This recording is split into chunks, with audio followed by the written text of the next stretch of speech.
Welcome, viewers. Can a single piece of woven fabric destroy an entire, powerful bloodline forever? In the ancient lands of Canaan, Patriarch Jacob ruled a mighty and wealthy nomadic family. But his blind favoritism towards his young son Joseph birthed a deadly seed of dark, bitter jealousy. A vibrant coat of many colors became a tragic catalyst for ruthless betrayal and violent hatred. Let us witness how brotherly love collapsed into a dark, silent pit of absolute despair today. According to ancient texts, the great tribe of Israel thrived in the unforgiving Hebron Desert. 10 strong older brothers spent their harsh days tending vast flocks under the scorching Middle Eastern sun. They labored tirelessly in the dirt and thick dust to ensure the continued survival of their bloodline. Meanwhile, the youngest son, Joseph, remained comfortably in the shaded tents with his beloved father. Jacob deeply favored the boy because he was the precious child born to his beloved wife, Rachel. This blatant inequality created a quiet but dangerous rift among the powerful tribal family. One fateful morning, Jacob summoned his 17-year-old son to present him with a rare, priceless gift. He unfolded a magnificent, long-sleeved coat crafted from vibrant, wildly expensive colored fabrics. This beautiful garment was not just a piece of clothing, but a massive declaration of absolute power. Historically, long sleeves proved that the wearer was strictly exempt from any form of hard physical labor. By wearing it, Joseph was publicly mocked as the ultimate heir to the entire Israelite fortune. From the dusty shadows, his 10 exhausted brothers watched the grand ceremony with pure, burning hatred. Their rough, calloused hands gripped their wooden shepherd staffs tightly as they saw their birthrights stolen away. The bright crimson and blue threads of the royal coat mocked their dirty, sweat-stained sheepskin garments. Each colorful stripe represented another deep wound in the fragile brotherhood of this ancient family. If you were forced to watch your father give everything to your youngest sibling, how would you truly feel? Joseph walked through the sprawling camp, the magnificent coat catching the golden light of the setting sun. He remained blissfully unaware of the intense, murderous stares following his every confident footstep. For the 10 older men, the colorful garment was a constant, unbearable reminder of their rejection. Scholars suggest that this exact moment permanently shattered the delicate unity of the mighty 12 tribes. The father's deep love had blindly transformed his favorite child into a walking, glowing target of pure wrath. They could no longer speak peacefully to their brother, refusing to even utter a single kind greeting. The air in the tribal tents grew thick with a toxic, unspoken tension that threatened to explode daily. Jacob sat comfortably in his grand tent, completely oblivious to the deadly storm gathering right outside. He believed his wealth and divine blessings would protect his family from any internal destruction. But ancient history often proves that the greatest empires are usually destroyed slowly from within. The seeds of hatred were firmly planted in the dry earth, watered daily by the father's massive ignorance. And soon, a series of arrogant, prophetic dreams would provide the final spark to ignite this bloody fire. A few weeks later, the naive young Joseph experienced a vivid, highly unusual dream during the deep night. The next morning, he gathered his rugged, exhausted older brothers around the crackling tribal campfire. With youthful arrogance, he eagerly described the strange prophetic vision he had seen in his deep slumber. "Listen to this incredible dream," he said, adjusting the luxurious fabric of his royal, colorful coat. He told them they were all binding heavy sheaves of golden grain together out in the large open fields.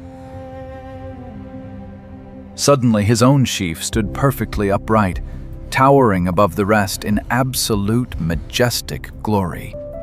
Then, the 10 surrounding sheaves belonging to the older brothers bowed down completely to his single sheaf. The 10 rugged shepherds stared at the grinning teenager in absolute, terrifying, and deadly silence. Their calloused fists clenched so tightly that their knuckles turned completely white under the morning light.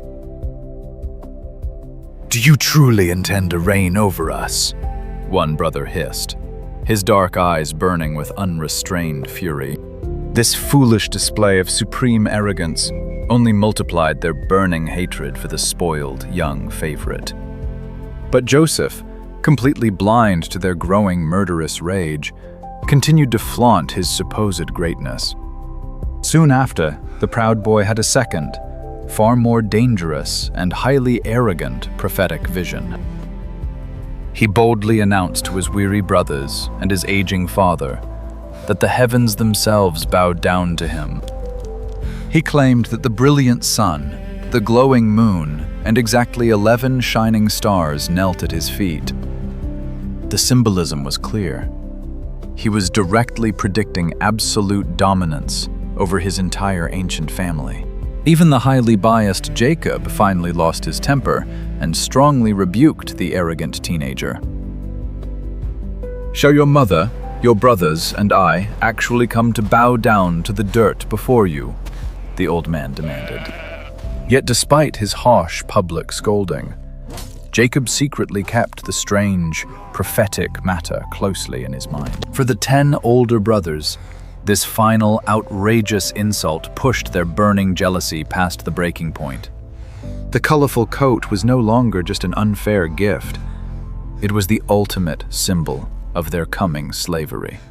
When toxic pride meets fierce jealousy, is a violent outcome completely unavoidable in human history? The rugged shepherds decided to move their massive flocks far away from the toxic environment of the main camp. They journeyed north, towards the lonely, dangerous pastures of Shechem, seeking distance from the favored son. Without his brothers, the sprawling Hebron camp felt strangely quiet and unusually empty for the old father. Jacob grew deeply anxious about the safety of his precious livestock and the welfare of his 10 older sons. He made a terrible, fatal choice that would soon trigger the ultimate collapse of his entire ancient family. He ordered his youngest son to travel completely alone across the highly dangerous, barren desert wasteland. Wearing his bright, colorful coat, Joseph eagerly accepted his father's highly dangerous and foolish mission. The tragic boy stepped blindly into the searing heat, completely unaware that he was walking straight into a deadly trap. Joseph wandered the vast, empty plains of Shechem until a wandering stranger directed him further north to Dothan.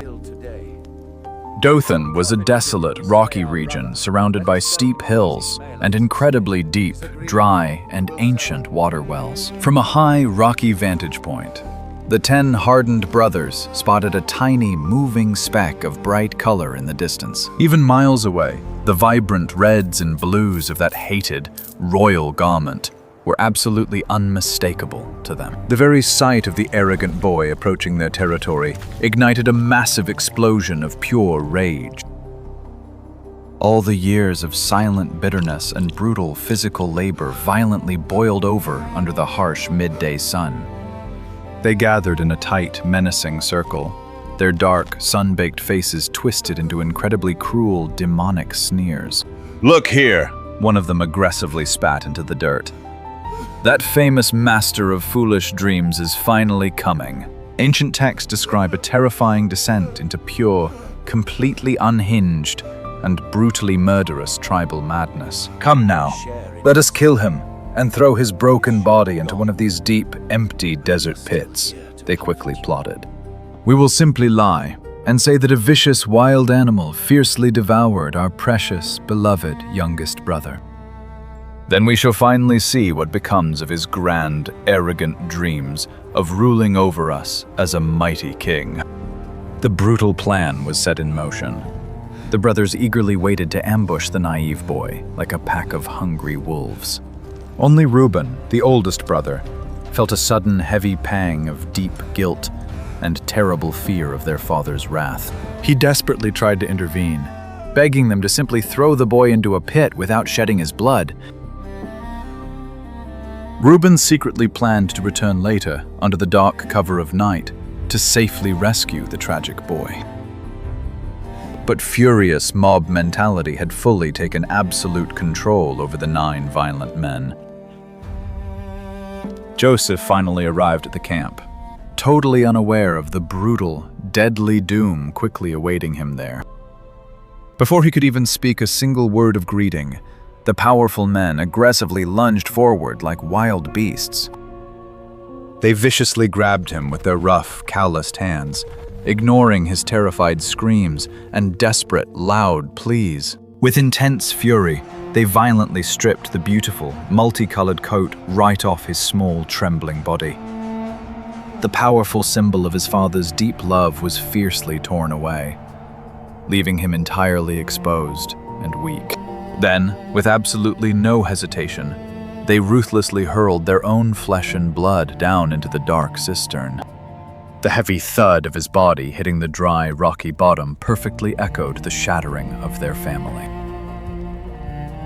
Joseph lay entirely trapped in pitch-black darkness, hopelessly weeping and begging loudly for his brother's mercy. What happened next is truly considered one of the most coldly brutal acts recorded in biblical history. While their youngest brother screamed endlessly in the deep pit below, the 10 men sat down nearby to casually eat bread.